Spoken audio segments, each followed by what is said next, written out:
Welcome to this video on using Cisco Unified Intelligence Center, or CUIC, version 11.5. This video on report views is one in a multi-part series introducing the CUIC 11.5 product.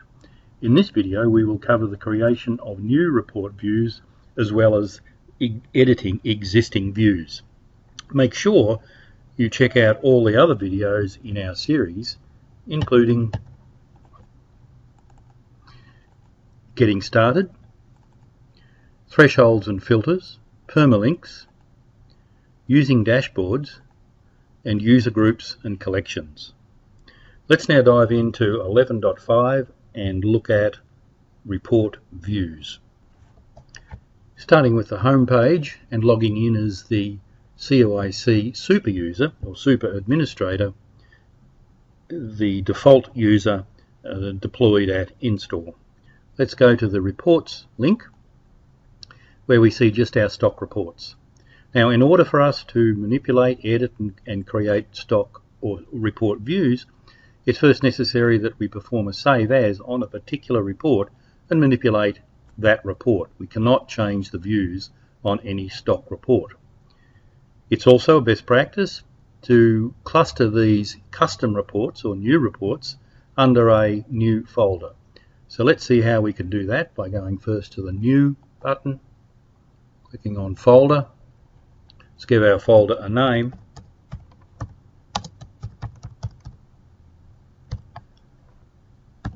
Acme Reports, and click Save, and there is our new folder. Now we're going to use the call type historical all fields report as the basis for this demonstration. One easy way to find that report is to type the word call in the search box up here and just click the little search magnifying glass, and lo and behold, all of the relevant reports associated with that search criteria appear, including our call type historical all fields. This is the guy we want to edit, so let's go to the action columns, click Save As, give this report a name, and we'll call it Service Level. We need a location for this report, and we're going to put it in our new Acme Reports folder. So let's refresh this screen, open up the Acme Reports folder, and there is our Service Level report. This then is the report that we want to edit. So again, we'll go to the Actions column, find the Edit button, which opens up the Edit wizard. You'll notice there are three sections in this wizard: Basic Information, Managing Views and Thresholds, and Managing Filters. We'll deal with just managing views in this video.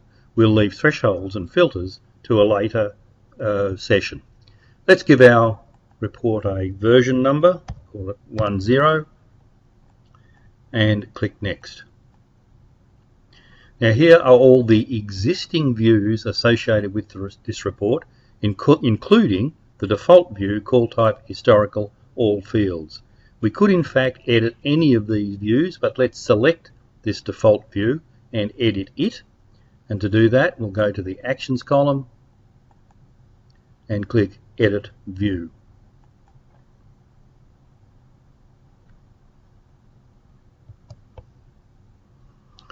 Here we see all of the fields associated with the report definition that is the basis of this stock report, now our new report, and of those fields the selected values which are rendered for this report.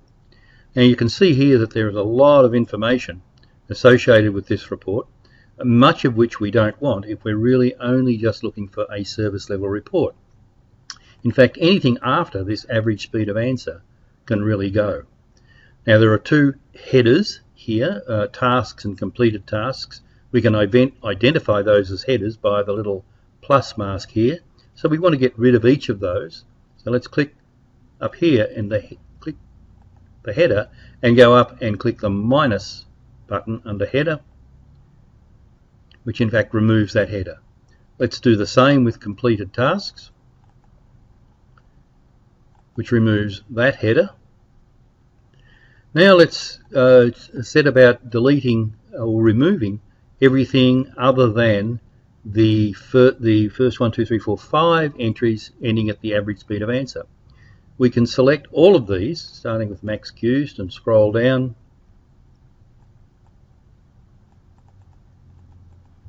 And hit the shift button and select them all, and just move them back to the available screen. So now we see we've only left with call type name, date time, service level, abandoned within service level, and average speed of answer. Let's click Save and Finish, and open our service level report. We'll need to complete the filter dialog. Save this as the default along the way. Click Next. For our key criteria, we'll in fact select all the reports by clicking this double button. Click Next. And we won't worry at this point about any field filters. Click Run.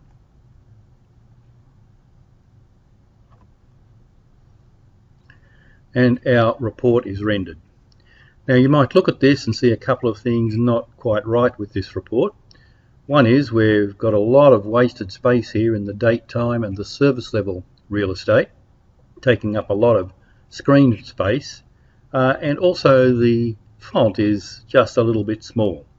So let's see if we can do something about both of those situations. Let's go back to the Edit View button.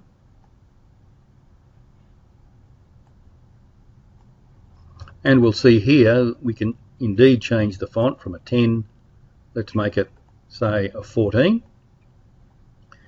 And we said that that date time field was a little bit large. So let's click on this pencil and change the column width here from 130 down to say, let's make it 50. Click Done. The other one was the service level, which was also a little large, so let's click on it. It is 70. Let's turn it down, but not quite so much. Let's make it, say, 30. Click Done. Done again.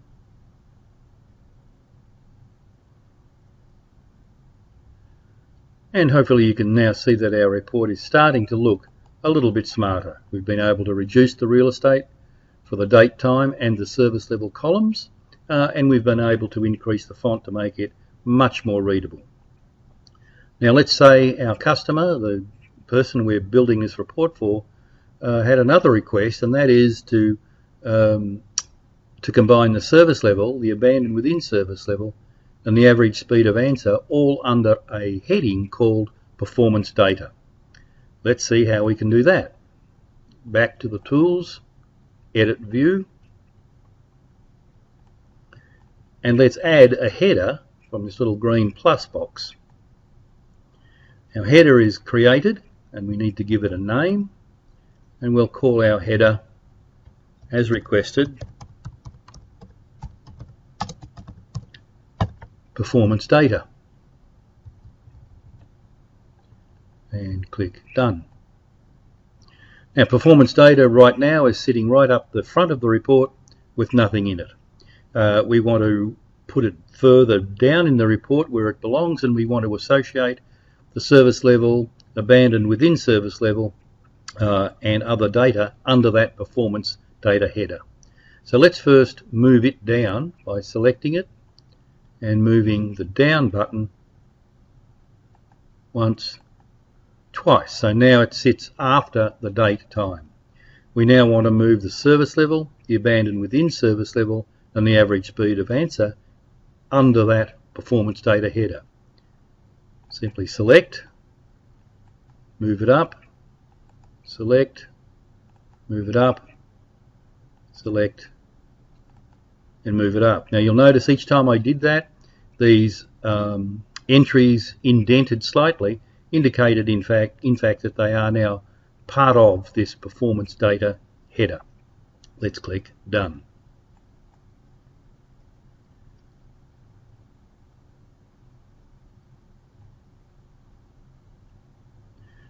And our report is now starting to look fairly smart. We've got our date time column about right. Our performance data header is combining service level, abandoned within service level, and average speed of answer. However, for us to have a look at how these particular service level values and other values are derived, it's necessary for us to expand the little plus on each of the call types to see the date time segmentation for each of those entries. Let's say in this particular report we don't want to have to do that. We just want to see this particular value each time we run the report. The reason that we're seeing the view that we are is because we have a grouping going on around the call type name.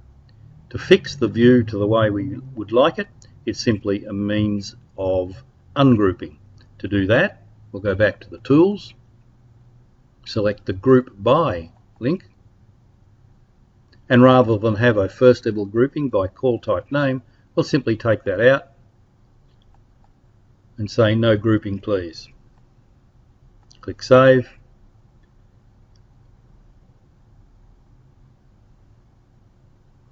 And now our report is perhaps longer to look at, and maybe grouping is what you want to do, but if you don't, this is the way in which you would do it. Okay, so this then is how we would set about editing a particular report view. Notice when we do that though, very importantly, let me open this up again.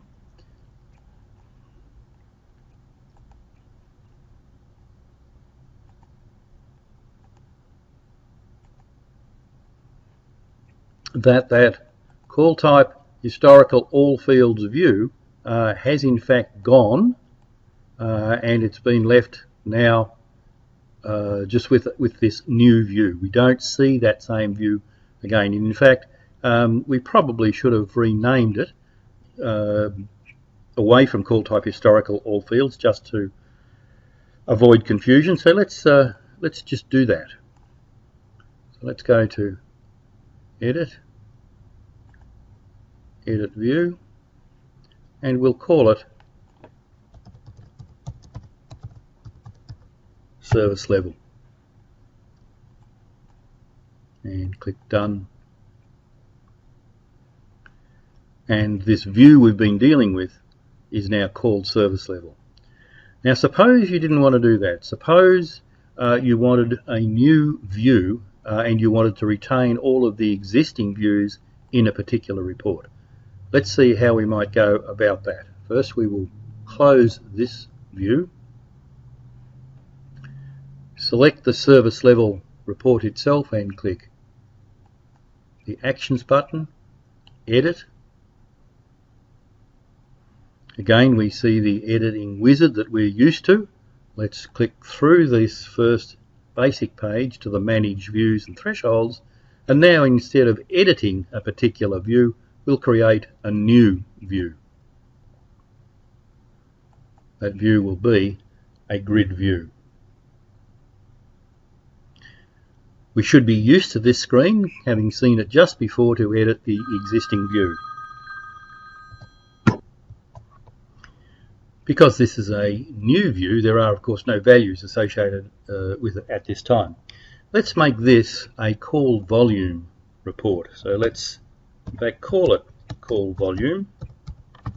And in this view we're only going to be interested in call volumes associated with the service. So we'll first of course select the call types, then maybe the calls answered, calls handled, and calls offered. Now clearly I'm not taking a great deal of care with this.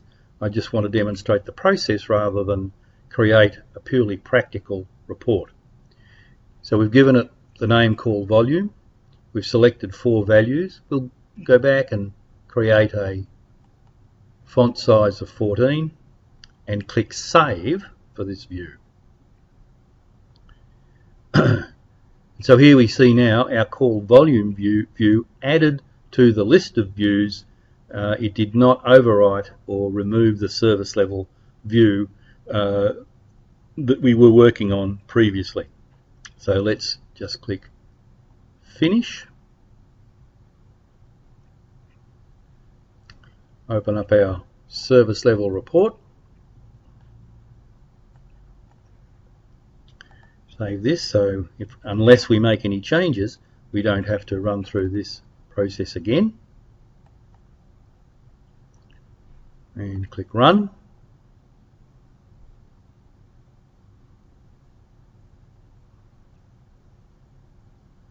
Now that should look familiar. In fact, it's the earlier report that we were looking at of all of our call types and service levels, and that's because we have this set as the default view.